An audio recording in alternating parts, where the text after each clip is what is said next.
Les années passent, et de plus en plus j'aime Bruce Lee. Je regardais beaucoup de vidéos de lui concernant sur YouTube. J'étais vraiment en admiration. Mais c'est là que malheureusement tout a basculé. Je me promenais sur YouTube et soudainement, je vois une vidéo concernant la mort de Bruce Lee. Je me suis dit sûrement c'est un montage ou des rumeurs. Moi curieux, je clique dessus et je regarde. J'ai commencé à regarder jusqu'à la fin. Je regardais très attentivement. Je pense que j'ai jamais été autant triste.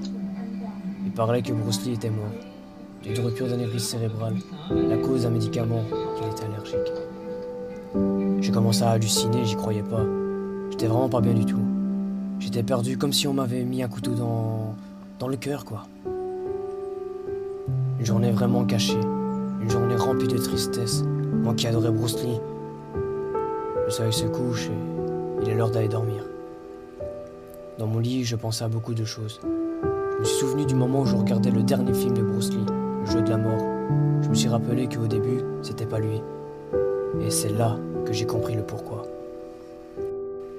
On avait repris quelques morceaux de scène dans le film de Bruce Lee. Bruce Lee avait réalisé la fin du tournage du jeu de la mort, mais pas le début, car malheureusement il n'était plus parmi nous. Mais moi je le savais pas, j'étais vraiment triste et déçu à la fois, qu'un médicament pourrait être la cause de sa mort. Les années passent, j'ai 16 ans, Bruce Lee toujours dans mon cœur. C'est magique, j'avais l'impression que Bruce Lee était en moi, qu'il me dirigeait, qu'il m'apprenait à faire face à la vie. Depuis que j'ai appris la mort, ça m'a fait devenir plus fort. J'ai commencé à vouloir collectionner tout de lui. Des livres, des figurines, des vêtements et bien plus encore. Là c'était sûr, Bruce Lee était officiellement devenu mon idole. Bruce Lee était devenu une grosse partie de ma vie. Il me dirigeait, il me conseillait malgré qu'il n'était plus là. Il m'a aidé dans plusieurs épreuves et même des moments difficiles de ma vie.